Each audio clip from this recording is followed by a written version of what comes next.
Hello everyone and welcome back to Mind Spine Tutorials. Mariam here. So we are starting with centriole and basal body in today's lecture. So basically centriole और basal body जैसे मैंने बताया था सीलिया and flagella में क्या होता है कि उनके इंटरनल स्ट्रक्चर सेम होते हैं लेकिन फिर भी cilia and flagella are different things. उसी तरह से सेंट्रियोल एंड बेसल बॉडी की हम साथ में स्टडी करते हैं और इनके भी स्ट्रक्चर सेम होते हैं लेकिन डिफरेंस फिर भी आता है. तो वही चीज रहेगी. तो आज हम सेंट्रियोल एंड बेसल बॉडी को कवर करेंगे. बेसल बॉडी को बेसल ग्रेन्यूल्स भी कहा जाता है और ब्लेफरोप्लास्ट भी कहा जाता है. सो BLEPHEROPLAST. ठीक है, तो ये याद रखना. तो स्टार्ट करते हैं. सबसे पहले पॉइंट हम जो कवर करेंगे पोजीशन की बेसिस पे हम इन दोनों को देखेंगे कि किसकी पोजीशन कहां पर होती है. तो पोजीशन सेंट्रियोल की हमेशा याद रखना पेरी न्यूक्लियर होती है. Peri nuclear. पेरी न्यूक्लियर का क्या मतलब होता है? अराउंड द न्यूक्लियस या फिर नियर द न्यूक्लियस. ठीक है, तो नियर न्यूक्लियस, इसलिए इसको क्या टर्म देते हैं? पेरी न्यूक्लियस टर्म देते हैं. ये पेरी न्यूक्लियर हो गया. और दूसरी बेसल बॉडी की पोजीशन कहां पर होती है? तो बिलो दी प्लाज्मा मेम्ब्रेन. कहां पाई जाती है ये? Below the plasma membrane. ये याद हो जाएगा आपको. फिर नंबर की बात करते हैं. तो पोजीशन जो सेंट्रियोल की होती है वो एक सेल के अंदर, एक सेल में बात करोगे तो दो वहां पर सेंट्रियोल पाए जाते हैं. और हमेशा याद रखना ये हॉलो ट्यूब लाइक स्ट्रक्चर्स होते हैं. तो सेंट्रियोल फॉर एग्जांपल एक ऐसा दिखता है तो दूसरा सेंट्रियोल हमेशा इसके परपेंडिकुलर रहेगा. तो अगर एक ही ऐसा है तो दूसरा सेंट्रियोल इसके पास कैसा आ जाएगा? ऐसे आ जाएगा. तो एक दूसरे के 90 डिग्री परपेंडिकुलर आप कह सकते हो कि ये सेंट्रियोल दो आपस में जुड़े होते हैं. वहीं अगर हम बेसल बॉडी की बात करें तो इसका नंबर वेराई कर सकता है क्योंकि ये डिपेंड करता है सीलिया एंड फ्लैजिला पे. क्योंकि जब मैं आपको सीलिया एंड फ्लैजिला पढ़ा रही थी तो मैंने कहा था कि फॉर एग्जांपल कोई सरफेस से अगर ऐसे सीलिया या फ्लैजिला, फॉर एग्जांपल ये फ्लैजिला है, वो अगर यहाँ से राइज हो रहा है तो उसकी यहाँ पर नीचे एक बेस होता है और वो जो बेस होता है उसी को हम कह सकते हैं वही उसकी बेसल बॉडी होती है. तो यहाँ पर उसके नीचे ही पाया जा सकता है. तो हम इसका एक नंबर नहीं कह सकते, इसलिए हम यहाँ पर इसको न्यूमरस भी कह सकते हैं. न्यूमरस हो सकते हैं. साइज में सेंट्रियोल का साइज छोटा होता है, 0.3 से 0.5 माइक्रोमीटर्स तक हो सकता है. वहीं अगर बेसल बॉडी की बात की जाए तो 300 से 500 माइक्रोमीटर तक साइज हो सकता है. उसके बाद नेक्स्ट पॉइंट हम कवर करते हैं फंक्शन के ऊपर. फंक्शन क्या होता है सेंट्रियोल का? सेल डिवीजन करवाना, एस्टर फॉर्मेशन करवाना, स्पिंडल फॉर्मेशन करवाना, एक्सेट्रा. वहीं बेसल बॉडी की बात की जाए तो ये मूवमेंट ऑफ सीलिया करवाता है, मूवमेंट ऑफ फ्लैजिला करवाता है. ठीक है, अब बात करते हैं अकरेंस की. कहां पर पाए जाते हैं, कहां कहां पाए जा सकते हैं. तो सेंट्रियोल जो एनिमल सेल्स होते हैं, एनिमल सेल्स वहां पाए जाते हैं. एक्सेप्शन फिर से आ जाएगा. तो एक्सेप्शन क्या होगा? जो मैच्योर मेमेलियन आरबीसीज होते हैं, आरबीसीज वहां नहीं पाया जाता. और यहां पर आप लिखेंगे ऑल सेल्स, सारे सेल्स में पाया जाता है हैविंग सीलिया एंड फ्लैजिला. जहां जहां सीलिया फ्लैजिला होगा वहां वहां पर बेसल बॉडी होगी. और सेंट्रियोल के अंदर आपको याद रखना है कि एनिमल सेल्स में पाया जाता है एक्सेप्ट मैच्योर मेमेलियन आरबी, जैसे कि जूस्पोर्स, यूग्लिना एक्सेट्रा. अब इंटरनल स्ट्रक्चर दोनों में सेंट्रियोल और बेसल बॉडी में सेम होता है. और बेसिकली क्या डिफरेंस होता है? अगर हम सीलिया फ्लैजिला में देखें तो वहां पर भी माइक्रोट्यूब्यूल्स ही थे, लेकिन मैंने आपको बताया था सीलिया के अंदर दो तरह के होते हैं. एक 9+0 वाला अरेंजमेंट होता है और एक 9+2 वाला होता है. कॉमनली हम 9+2 वाला ही याद रखते हैं. ठीक है, तो यहाँ पर 9+0 वाला अरेंजमेंट होगा माइक्रोट्यूब्यूल्स का. और यहाँ पर टोटल मिलाकर 9 पेरीफेरल माइक्रोट्यूब्यूल्स पाए जाते हैं जो कि ट्रिपलेट के फॉर्म में होते हैं. तो 9 सेंटर में जो याद है आपको C1 C2 था तो सीलिया फ्लैजिला में, तो वो यहाँ पर C1 C2 यहाँ नहीं होता. यहाँ पर ओनली 9 माइक्रोट्यूब्यूल्स होते हैं. तो 9 पेरीफेरल माइक्रोट्यूब्यूल्स होते हैं और वो कैसे बने होते हैं? ट्रिपलेट्स के फॉर्म में बने होते हैं. तो 9 तो हो गए माइक्रोट्यूब्यूल्स. ठीक है, और वो 9 पेरीफेरल होंगे, पेरीफेरल माइक्रोट्यूब्यूल्स 3-3 के ग्रुप से बने होंगे. तो 9 तो है लेकिन वो 3-3 से बने होंगे. और वो 3 कैसे बने होंगे? उन 3 के अंदर कितने प्रोटोफिलामेंट्स होंगे? तो A B C 3 हो गए, एक में 10 और एक में 13 प्रोटोफिलामेंट्स हो गए. यानी कि यहाँ पर 1 2 3 4 5 6 7 8 9 10 11 12 एंड 13. ठीक है, अब इधर 1 2 3 4 5 6 7 8 9 एंड 10.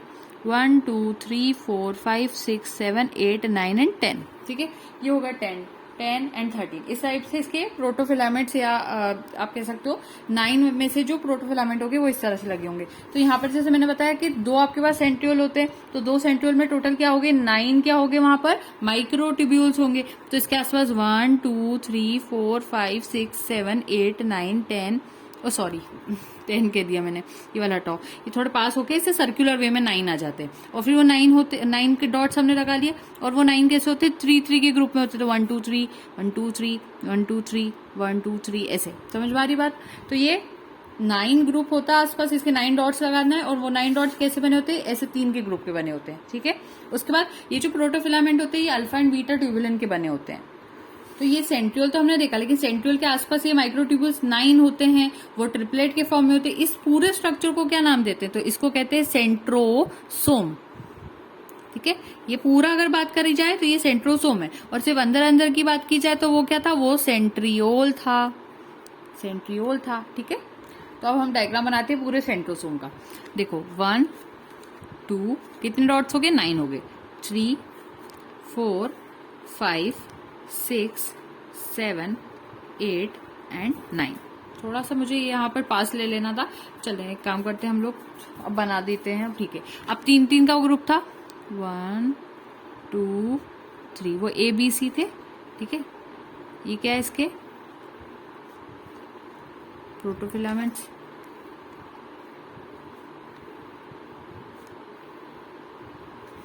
थोड़ा पास ले लेते हैं, यहाँ ले लेते हैं। एक ही साइज के होते, बड़े छोटे मेरे भले ही बन गए, आपको याद रखना है ऐसे नहीं बनाना है। फिर उसके बाद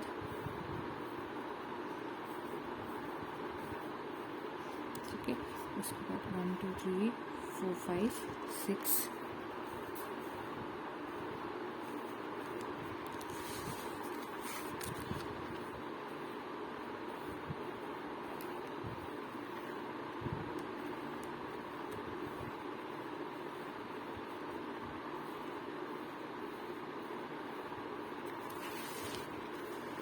ठीक है। इसके बीच में ऐसा कुछ होता नहीं, क्योंकि हमने बात की थी 9+0 अरेंजमेंट होता है, लेकिन बीच में फिर भी कोई चीज को नाम देते हैं, तो इसको कहते हैं हब, HUB, हब, ठीक है। और ये A B C क्या होते हैं, ये सब, ये अगर ग्रुप की बात करें ये क्या चीज है, तो ये ग्रुप आपका होता है माइक्रोट्यूब्यूल ट्रिपलेट, माइक्रोट्यूब्यूल ट्रिपलेट,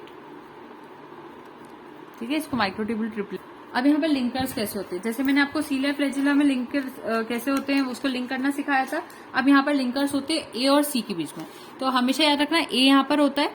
अब मैं इसको लिख देती हूँ, फिर समझ में आएगा आपको, A B एंड C, ठीक है। अब ध्यान से समझना, ए वाला जो होता है, ठीक है, ए वाला जो होता है वो जुड़ा होता है सी के साथ, ए वाला जो होता है वो जुड़ा होता है सी के साथ। तो लिंकर कैसे होता है, ए से सी का लिंकर बनाना है, लिंकर, ठीक है, ए से सी का लिंकर होगा। तो हर ए को सी से जोड़ो, तो ये वाला ए है, ये सी से जुड़ गया, ठीक है। ये बीच की मेरी इमेजिनरी सर्कुलर लाइन आप ड्रॉ, बाद में आप अगर पेंसिल से आपने ड्रॉ किया ना तो उसको रब कर देना, ठीक है। अब ए है ये वाला और सी है ये वाला, तो इसको जोड़ दो। बहुत मजा आता है इसको बनाने में सभी को, क्योंकि कुछ है ही नहीं करने का, ए से सी को जोड़ते जाना है, फिर इस ए को सी से जोड़ते जाना है, फिर इस ए को, एक मिनट, ये ए है और थोड़ा कंफ्यूजन हो रहा है क्योंकि ये ठीक है ना, सही है, हाँ सही है, सही है, इधर ही जाना है ना, ए बी और ये सी, तो ये वाला भी ए था, बी एंड सी, तो इस ए को सी से जोड़ दिया, फिर इस ए को सी से जोड़ दिया, तो सी से जोड़ दिया, इस ए को भी सी से जोड़ दिया, तो बन गया हमारा डायग्राम पूरा कंप्लीट। ए और सी लिंकर बना दिए, और जितने ये ट्यूब्यूल्स बनाए, ये सब नीचे वाले ए है, ये ए है, तो ये जो ए वाले होते हैं, ये सभी ए के नीचे एक बॉडी पाई जाती है, डेंस मटेरियल की बनी हुई, ये ग्रीन कलर से जो मैं बना रही हूँ, हर ए के नीचे पाई जाती है, ठीक है, हर ए के नीचे पाई जाती है। इस बॉडी को एक्स बॉडी कहते हैं, क्या कहते हैं, एक्स बॉडी, जो कि किसकी बनी होती है, डेंस मटेरियल की बनी होती है, तो एक्स बॉडी यहाँ पर पाई जाती है, एक्स बॉडी। उसके बाद एक चीज और क्या होती है, ये कनेक्टेड भी रहते हैं एक दूसरे से, ये ए और ये छोटे छोटे कनेक्शन एक दूसरे से जुड़े भी होते हैं, तो इसको अब जोड़ भी देते हैं हम, ठीक है। ये जुड़ गया, अच्छा मैंने यहाँ नहीं बनाई थी, ठीक है, ये यहाँ भी जुड़ गया, ये यहाँ जुड़ गया, ये सब जुड़ गए, ठीक है। अब क्या होता है, इन सबके बीच बीच में एक और बॉडी होती है, वो बॉडी क्या कहते हैं, अब मैं इसका कलर चेंज कर देती हूँ क्योंकि एक जैसा हो रहा है।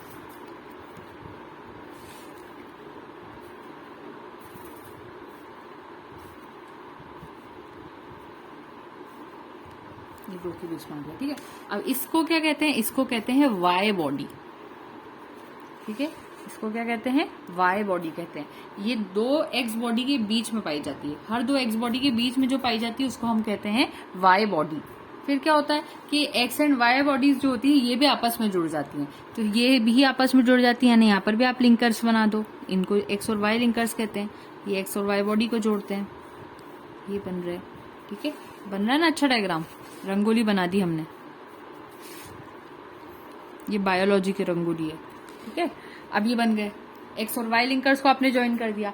अब ये एक्स और वाई लिंकर्स जुड़ने के बाद और यहाँ पे बात खत्म नहीं होती, ये एक्स और वाई लिंकर्स ऊपर जाकर किसी और चीज से भी जुड़ते हैं, इसको हम क्या कहते हैं, जो हमारे मेन एसी लिंकर्स थे उसके साथ जुड़ते हैं। तो अब आप इसको क्या करोगे, इनको एसी लिंकर्स के साथ ज्वाइन करो। तो वाई वाली बॉडीज को ही मैं वहां से एसी लिंकर्स के साथ ज्वाइन कर रही हूँ। तो वाई बॉडीज हमारी कौन से कलर से बनाई थी, हमने पर्पल से बनाई थी, है ना।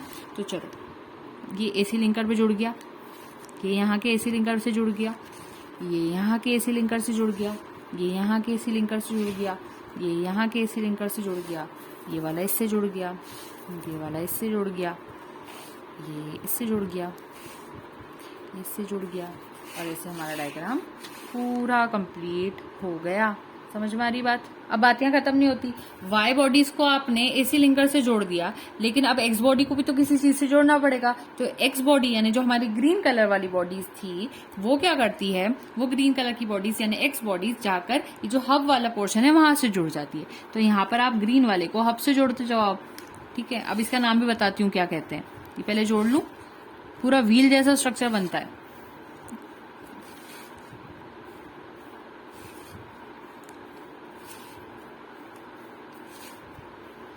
ये हमने सारे जोड़ दिए। ठीक है, और इसको क्या कहते हैं यहाँ पर, इसको बोलते हैं रेडियल स्पोक्स। तो रेडियल स्पोक्स क्या कर रहे हैं, ये एक्स बॉडी को हब के साथ जोड़ रहे हैं। समझ में आ रही बात, समझ में आ रहा होगा सब कुछ। कोई पूछे कितने रेडियल स्पोक होते हैं, तो याद रखना 9 रेडियल स्पोक्स होते हैं। इसका नंबर क्या होता है, 9 होता है। गिनो आप 1 2 3 4 5 6 7 8 एंड 9। बिल्कुल सही बैठा हमारा। अब क्वेश्चन उठता है कि ये क्या हेल्प करता है, तो सीलिया एंड फ्लैजिला को मूव करवाने में हेल्प करता है। सीलिया एंड फ्लैजिला के बेस में ये पाया जाता है। तो बेसिकली यहाँ पर पूरा मूवमेंट वाला काम नहीं होता, क्योंकि इसके पास C1 C2 जो बीच में होना चाहिए वो नहीं होते, लेकिन एक बेस अच्छा प्रोवाइड कर देता है ताकि C1 C2 जिनके पास है वो मूवमेंट कर पाए, यानी सीलिया एंड फ्लैजिला अच्छे से मूव कर पाए। अब क्वेश्चन उठता है कि ये जो सेंट्रियोल होता है ये अराइज कैसे करता है। ठीक है, ये आपने डायग्राम तो बेसल बॉडी का और सेंट्रियोल दोनों का कॉमन ही लिया है। ठीक है, लेकिन क्वेश्चन ये उठता है कि सेंट्रियोल कैसे बनता है। तो आपको पता होना चाहिए सेंट्रियोल बनता है स्प्लिटिंग, सॉरी मैं कहना चाह रही थी बेसल बॉडी कैसे बनती है। तो बेसल बॉडी कैसे बनती है, स्प्लिटिंग ऑफ सेंट्रियोल। मैं बेसल बॉडी को बता रही हूँ। हाँ, बेसल बॉडी कैसे बनती है, splitting of centriole takes place in S phase of interphase, S phase of interphase of cell cycle. जब सेल साइकिल में इंटरफेस आता है, इंटरफेस का जो एस फेज होता है, एस फेज के अंदर स्प्लिटिंग होती है सेंट्रियोल की, तब बेसल बॉडी में। तो आज के लेक्चर में मैंने आपको centriole and basal body clear किया। नेक्स्ट वीडियो में अब हम वापस से बुक के ऊपर आ जाएंगे। बुक में क्योंकि ये 2-3 चीजें नहीं थी, सेंट्रियोल और बेसल बॉडी ये सारी चीजें नहीं थी, और सीलिया एंड फ्लैजिला भी नहीं था। हाँ, तो इसी वजह से हमने उसको थोड़ा एक्स्ट्रा एडअप किया था यहाँ पर। अब आप बुक में देखो, बुक में कितना मटेरियल है। ठीक है, बुक में देखते हैं। तो हमने बुक को कितना अच्छे से पढ़ते हुए आ रहे हैं, आप देख सकते हो। ये सब आपने खुद ने भी पढ़ा है मेरे साथ साथ। हाँ, तो नेक्स्ट टॉपिक हमारा रहेगा प्लास्टेट्स। प्लास्टेट्स थोड़ा डिटेल में पढ़ाऊंगी क्योंकि इसके टाइप्स भी होते हैं, और प्लास्टेट में सबसे इंपॉर्टेंट प्लास्टेट जो आता है बॉटनी स्टूडेंट्स के लिए तो खासतौर पे क्लोरोप्लास्ट बहुत इंपॉर्टेंट होता है। तो हम क्लोरोप्लास्ट को थोड़ा और डिटेल में देखेंगे, और बुक में भी ज्यादा ही मेंशन है, आप देख सकते हो ये टेक्स्ट है उसका। फिर उसके बाद फाइनली वैक्यूल के ऊपर आ जाएंगे। तो अभी कल का टॉपिक हमारा जो रहेगा नेक्स्ट वीडियो में वो हमारा प्लास्टेट्स रहेगा। प्लास्टेट्स के टाइप्स रहेंगे, क्लोरोप्लास्ट रहेगा, क्लोरोप्लास्ट के स्ट्रक्चर एंड फंक्शंस रहेंगे, और फिर हम लोग मूव करेंगे वैक्यूल के ऊपर। देन न्यूक्लियस हमारा शायद बस रिमेनिंग रह जाएगा। फिर उसके बाद फाइनली क्रोमोसोम आ जाएगा, न्यूक्लियोसोम आ जाएगा। सेल साइकिल तो एक अलग ही चीज हो जाती है। तो मतलब सेल ऑर्गेनल का जो सेल यूनिट ऑफ लाइफ वाला पार्ट होता है वो हो जाएगा, और फिर सेल डिवीजन वाला जो पार्ट है वो हमारा बचा रहेगा। ठीक है।